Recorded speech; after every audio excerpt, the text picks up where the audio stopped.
देश की जनता के मन में कोई संदेह नहीं है कि इस बार 400 के पार। अब बिहार में तो हम 40 की 40 लोकसभा जीतेंगे, लेकिन कांग्रेस पार्टी का क्या है? चले हैं देश को जोड़ने। मैं तो उन पर आजकल कम बोलता हूं, क्योंकि देश ने उनको गंभीरता से लेना कम कर दिया है, तो अब मैं कितना गंभीर लूं। लेकिन चले हैं देश को जोड़ने, न्याय प्राप्त करने। अरे भाई राहुल गांधी, अपने गठबंधन को तो आप जोड़ नहीं सके और चले हैं देश को जोड़ने। ये जो आपने बात कही बिहार में खरीद फरोख्त की, ये तो विधायक ही बोल रहे हैं एफआईआर में कि किसको किसको क्या ऑफर हुआ, तो हमें क्या बताने की जरूरत है? कौन था हताश सरकार बचाने के लिए, अपनी सरकार लाने के लिए? स्वाभाविक है, जिनको भ्रष्टाचार, काली कमाई से फायदा था। नमस्कार, देख रहे हैं आप सिटी पोस्ट लाइव और मैं हूं आपके साथ पूजा शर्मा। कतर की जेल में 8 बंद नौसैनिकों को रिहा कर दिया गया है। ये वही पूर्व नौसैनिक है जिन्हें कतर की एक अदालत ने फांसी की सजा सुनाई थी और अब इन्हें रिहा कर दिया गया है। प्रधानमंत्री नरेंद्र मोदी की पहल करने के बाद अब इन्हें रिहा कर दिया गया है। 8 में से 7 पूर्व नौसैनिक अब भारत भी पहुंच गए हैं। भारत सरकार की कूटनीति वाकई काबिले तारीफ है। अब इसको लेकर पूर्व केंद्रीय मंत्री रविशंकर प्रसाद की प्रतिक्रिया सामने आई है। साफ तौर पर कहते हुए नजर आए हैं कि अब 8 नौसैनिक को छोड़ दिया गया है, रिहा कर दिया गया है और ये तभी मुमकिन हो पाया है जब प्रधानमंत्री नरेंद्र मोदी ने पहल की है। प्रधानमंत्री नरेंद्र मोदी की पहल से अब इन लोगों को छोड़ा गया है। काफी तारीफ करते हुए नजर आ रहे थे देश के प्रधानमंत्री नरेंद्र मोदी की रविशंकर प्रसाद। इस दौरान कांग्रेस पर जबरदस्त निशाना साधते हुए नजर आ रहे थे और कहते हुए नजर आ रहे थे कि कांग्रेस जो लगातार यह बयान देता है कि हम लोग एकजुट है, उनके विधायकों ने बता दिया कि वो क्या है और क्या नहीं। इसी के साथ साथ जब पत्रकारों ने उनसे सवाल किया कि विपक्ष लगातार हॉर्स ट्रेडिंग का आरोप आप लोगों पर लगा रही है, तो इस पर कहते हुए नजर आए कि ये तो जांच का विषय है। इसी के साथ साथ तमाम मुद्दों को लेकर क्या कुछ कहते हुए नजर आ रहे हैं रविशंकर प्रसाद, छोड़े जाते हैं आपको उनके बातों के साथ। महत्वपूर्ण विषय आपके विचार के लिए रख रहा हूं, जो देश में जाना जरूरी है। कतर से 7 नेवी के जो कैप्टन कमांडर्स फांसी की सजा पर थे, वो आज बाइज्जत भारत लौटे हैं। 6 आ गए हैं, 1 आने वाले हैं।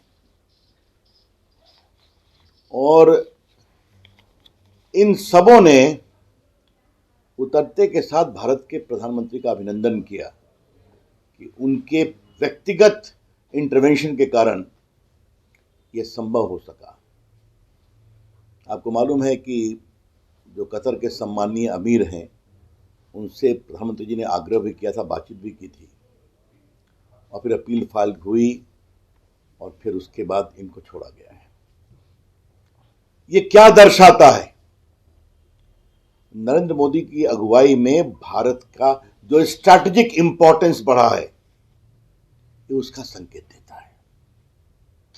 और नरेंद्र मोदी जी का एक और कमिटमेंट है, हमारा भारतीय कहीं भी फंसा हो, भारत सरकार उनके आंसू पोंछने और उनकी रिहाई के लिए कोशिश करेगी। आपको मालूम है, यूक्रेन वॉर में बहुत से हिंदुस्तान के बच्चे फंस गए थे, सबको सम्मान से लाया गया और उसके उन्होंने रशिया और यूक्रेन के राष्ट्रपति से बात की कि आप अपनी बमबारी कुछ जगह रोकें। कोई पाकिस्तानी बच्चे भी भारत का झंडा लहराते हुए निकले। जो इराक वार हुआ था, जो नर्सेस फंस गई थी, आपको मालूम है, उससे मोदी जी ने पूरा निकाला अपने हस्तक्षेप से बात कर करके। इन सबों के नाम क्या है मैं बताऊंगा, सब ऑपरेशन के नाम थे। अफगानिस्तान में जो फंसे थे उनको निकाला गया। आपकी जानकारी के लिए, जो अभिनंदन हमारे F-16 का पायलट था, पाकिस्तान में जा गिरा। 1 दिन में पाकिस्तान को छोड़ना पड़ा, 1 दिन में। फिर 46 नर्सें भारतीय फंसी हुई थी केरल में ISI के वॉर के बाद। आपको मालूम है, उनको भी छुड़ाने में प्रधानमंत्री जी ने व्यक्तिगत पहल की और उनको रिहा किया गया। ऑपरेशन कावेरी आपने नाम सुना होगा, सूडान में जो भारतीय फंस गए थे उनको छुड़ाया गया। ऑपरेशन दोस्त, तुर्की सीरिया के भूकंप में जो लोग पीड़ित थे उनके लिए ऑपरेशन दोस्त चलाया गया। ऑपरेशन गंगा, तो मैंने बताया, जो बच्चों को रूस यूक्रेन के युद्ध में निकाला गया। ऑपरेशन देवी शक्ति, अफगानिस्तान में जो हिंदू फंसे हुए थे लगभग 700, उनको लाया गया। ऑपरेशन वंदे भारत में, ये बहुत बड़ी बात आपको याद होगा, कोरोना काल में जो हिंदुस्तानी फंसे हुए थे उनको लाया गया। ये क्यों हुआ है? ये विपक्षी टॉन्ट करते थे कि नरेंद्र मोदी प्रधानमंत्री बनेंगे तो भारत के फॉरेन पॉलिसी को संभालने का उनका क्या अनुभव है। आज नरेंद्र मोदी की अगुवाई में भारत की विदेश नीति इतनी प्रभावी बनी है कि दुनिया में भारत की ताकत ही नहीं बढ़ी है, भारत का कूटनीतिक महत्व, स्ट्रैटेजिक इंपॉर्टेंस भी बढ़ा है। और ये इसीलिए है कि नरेंद्र मोदी जी कुछ बात कहते हैं, दुनिया उनकी बात सुनती है। और ये ऐसा ही नहीं है, 6 से अधिक इस्लामिक कंट्रियों ने अपने देश का सर्वोच्च पुरस्कार हमारे प्रधानमंत्री नरेंद्र मोदी जी को दिया है। तो आज हमें बहुत गर्व है अपने प्रधानमंत्री के नेतृत्व पर कि भारतीय कहीं भी दुनिया में हो, किसी परिस्थिति में फंसा हो, भारत सरकार उनके लिए खड़ी रहेगी और उनको भारत लाएगी और उनको हर सहयोग देगी।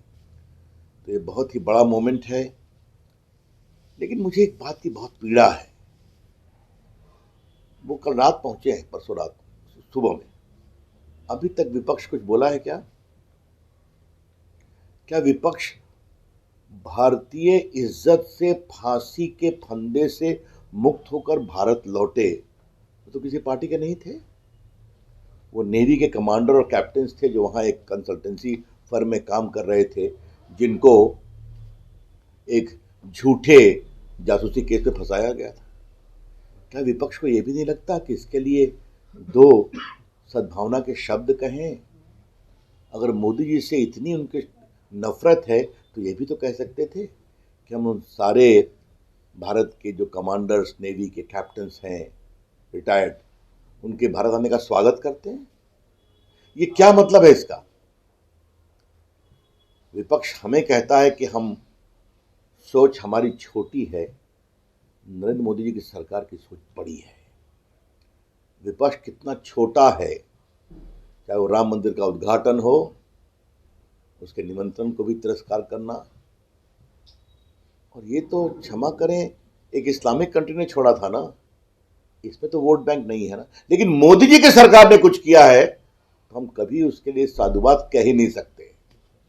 यह है इनकी छोटी समझ, यह है इनकी छोटी बुद्धि। इसीलिए अभी तक कर्पूरी ठाकुर को जो सम्मान मिला भारत रत्न का, जो आडवाणी जी को मिला, चरण सिंह जी को मिला, इस पर उन्होंने खुलकर स्वागत किया क्या? तो ये पहला विषय मुझे बताना था। तो दूसरा विषय है, कांग्रेस पार्टी को हो क्या गया है? कांग्रेस पार्टी की जो बची कुची ईंटें थी वो भी गिर रही है, दरक रही है। कोई महाराष्ट्र में भाग रहा है, कोई कहीं और भाग रहा है। भागने वालों का लगा हुआ है तांता। फिर भी कांग्रेस के नेताओं की चाहत यही है कि कौन परिवार का व्यक्ति राज्यसभा में जाएगा, किसके लिए सीट खाली की जाएगी जो बच्ची कुची है। और ये चले हैं नरेंद्र मोदी जी को चैलेंज करने और विकल्प की अगुवाई करने। Congress party is a non serious player in the politics of India. Congress party Bharat की राजनीति में अब गंभीर खिलाड़ी नहीं है। उनका एकमात्र उद्देश्य यही है किसी प्रकार से परिवार के लिए कुछ न कुछ समेटो। इसलिए उनके सारे सहयोग। कांग्रेस से पूछिए ना, देश की जनता के मन में कोई संदेह नहीं है कि इस बार 400 के पार। अब बिहार में तो हम 40 की 40 लोकसभा जीतेंगे। लेकिन कांग्रेस पार्टी का क्या है? चले हैं देश को जोड़ने में, तो उन पर आजकल कम बोलता हूं। क्योंकि देश ने उनको गंभीरता से लेना कम कर दिया है, तो अब मैं कितना गंभीर लूं। लेकिन चले हैं देश को जोड़ने, न्याय प्राप्त करने। अरे भाई राहुल गांधी, अपने गठबंधन को तो आप जोड़ नहीं सके और चले हैं देश को जोड़ने। ये जो आपने बात कही बिहार में खरीद फरोख्त की, ये तो विधायक ही बोल रहे हैं एफआईआर में कि किसको किसको क्या ऑफर हुआ, तो हमें क्या बताने की जरूरत है। कौन था हताश सरकार बचाने के लिए, अपनी सरकार लाने के लिए? स्वाभाविक है, जिनको भ्रष्टाचार, काली कमाई से फायदा था। मैं बात कर रहा हूं आरजेडी की और उनके नेताओं की, और ये तो अब एफआईआर भी सामने आ गया है, बाकी जांच होगी तो सामने आएगी।